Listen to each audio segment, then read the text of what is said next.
The Indiana Fever have added Australian forward and ex-Valkyrie, temporarily ex-Valkyrie, Chloe Bibby to the roster. The Indiana Fever just made a move that has fans doing double takes and asking one question: what are we doing? They just signed Chloe Bibby to a 7-day contract. Yes, that Chloe Bibby, the same player who couldn't even crack the starting lineup of Australia's B team. And now fans are split. Is this low-key genius or straight-up roster desperation? Let's get one thing straight. Bibby's not bad. She dropped 12 points in her WNBA debut, and she shoots over 40% from the field.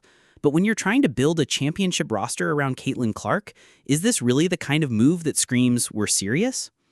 Bibby's a 6'0" power forward, mostly known as a spot-up shooter. Decent size, some rebounding, but she's not going to create offense, she's not locking anyone up on defense, and she definitely isn't fixing Indiana's size or depth problems. Let's be real, the Fever have been operating with just 11 players.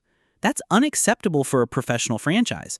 So yes, adding anyone to reach 12 players is technically an upgrade.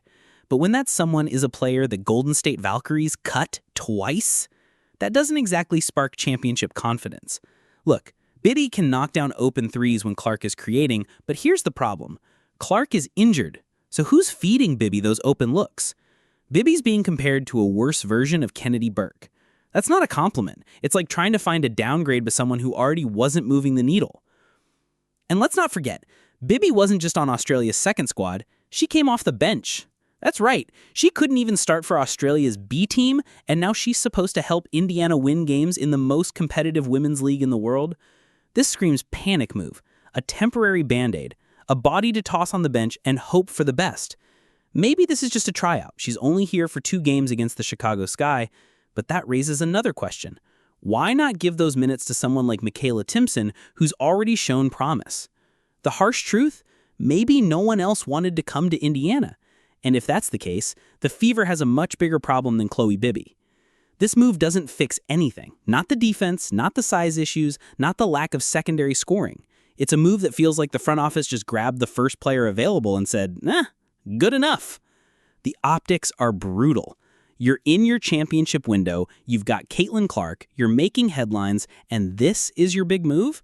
It sends a message that the front office isn't as locked on to winning as they want fans to believe. And the fans, they're not happy. Social media is full of confusion, disappointment, and straight-up disbelief. This is supposed to be the Fever's moment to shine, and they're out here signing a player who is dominating in Spain, which, let's be honest, is not the WNBA. Bibby might be a solid international pro, but the WNBA is faster, stronger, smarter, and way more unforgiving.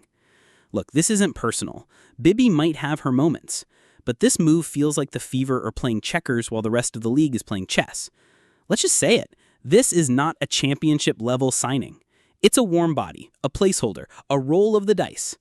If she doesn't produce fast, the backlash will be swift.